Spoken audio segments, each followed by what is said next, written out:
Gelin bugün birlikte müasir quru döyüşlərinin pərdə arxasına nəzər salaq. Söhbət ABŞ ordusunun ən fundamental sənədlərindən biri olan və onların bütün taktiki yanaşmasını formalaşdıran bir kitabdan gedir. Bu həqiqətən də müasir müharibənin əsas sualıdır. Düşünün, minlərlə əskər, yüzlərlə texnika və hər an dəyişən bir vəziyyət. Belə bir gərginlik və təzyiq altında bu nəhəng mürəkkəbliyi necə idarə etmək olar axı? Cavab o da ortaq bir oyun kitabında gizlənir.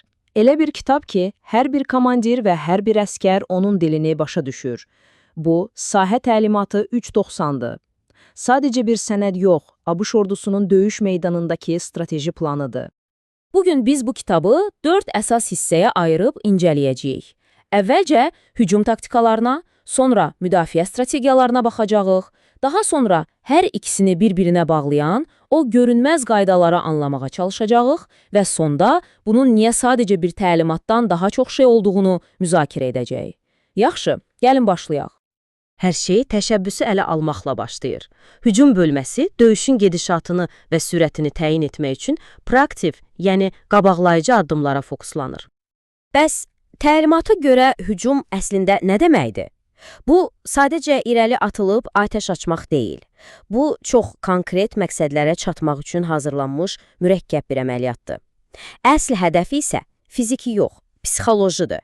Düşmənin döyüşmə iradəsini sındırmaq. Baxın, bu müqayisə çox maraqlıdır. İki fərqli strateji yanaşmanı göstərir. Cəbhə hücumu sanki qapını qırıb içəri girmək kimidir, birbaşa və çobud güc tələb edir. Cinahdan dolaşma isə daha çox hiləyə əsaslanır. Sanki düşmənin arxa qapısını tapıb, onun ən zəif yerindən zərbə indirirsən. Amma bütün hücumların məqsədi ərazini tutub saxlamaq deyil, elə deyilmi? Bəzən sırf vurgaç taktikası lazımdır. Bax, reyd də məhz budur. Müəyyən bir tapşırığı yerinə yetirirsən, məsələn bir obyekti partladırsan və sonra planlı şəkildə təhlükəsizcə geri çəkilirsən. Bir reydin necə dəqiqliklə planlaşdırıldığına bir baxın. Birinci addım, hədəf bölgəsinə səssizcə sızmaq. İkinci addım, hədəfin köməyə çata biləcək qüvvələrlə əlaqəsini kəsmək. Üçüncü addım, qəfil və güclü zərbə endirmək. Dördüncü addımda tapşırıq tamamlanır. Və ən vacibi 5-ci addım, planda olduğu kimi sürətlə ərazini tərk etmək. Bu, həqiqətən də xaosun içindəki nizamdır. İndi isə gəlin məsələnin o biri tərəfinə, yəni müdafiəyə baxaq. Unutmayın, təlimata görə müdafiə passiv şəkildə gözləmək deyil. Əksinə bu, düşmənin hücumunu onun öz əleyhinə çevirən dinamik bir tələdir. Bunun ən klassik nümunəsi mobil müdafiədir. Fikir çox sadədir, amma bir o qədər də effektiv. Düşmənin irəliləməsinə və özünü təhlükəli bir mövqeyə salmasına icazə verirsən. Bir qüvvən onları məşğul edir, digər əsas zərbə qüvvəni isə ən zəif anında onlara ölümcül zərbə endirir. Sanki bir boksçu rəqibini yorub, sonradan nokaut edir. Deməli, bütün məsələ bundan ibarətdir. Müdafiənin əsas məqsədi düşməni sənin qaydalarınla oynamağa məcbur etməkdir. Onları əvvəlcədən hazırladığın ölüm tələlərinə, yəni atəş zonalarına çəkirsən və beləcə təşəbbüsü ələ alıb döyüşü sən idarə edirsən. Yaxşı, bəs tutaq ki, geri çəkilməlisiniz. Bu, hər şeyin bitdiyi anlamına gəlirmi? Əlbəttə yox.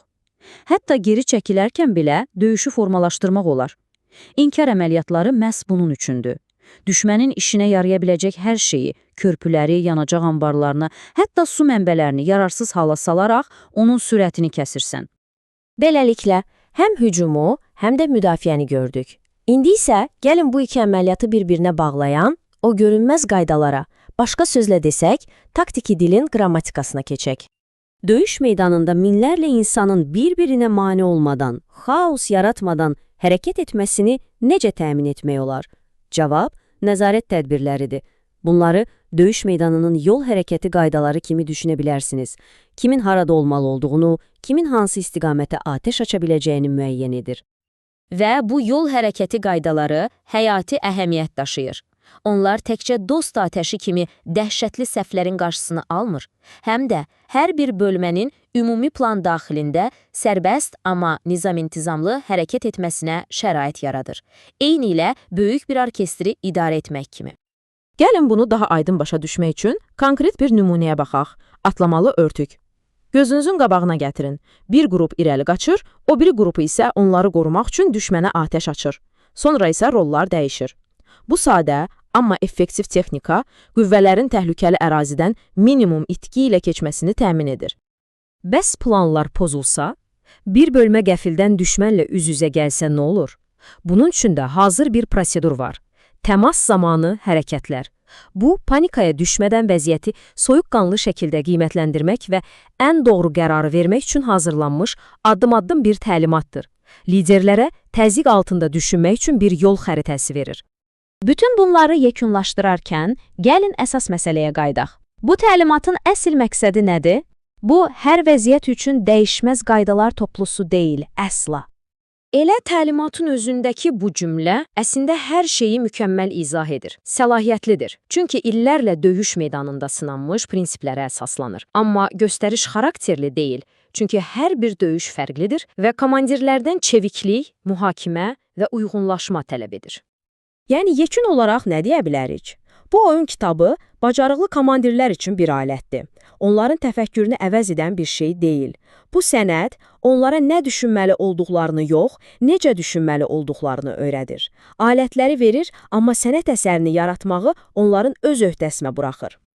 Və bu da bizi gələcəyə dair çox vacib bir suala gətirib çıxarır. Süni intellekt, pilotsuz uçuş aparatları və kiber müharibə döyüş meydanını tamamilə dəyişdiyi bir dövrdə bu klassik taktiki prinsiplər öz aktuallığını qoruyacaqmı? Bu oyun kitabının növbəti fəslini insanlar yazacaq, yoxsa maşınlar? Bunun cavabı hələ yazılmaqdadır.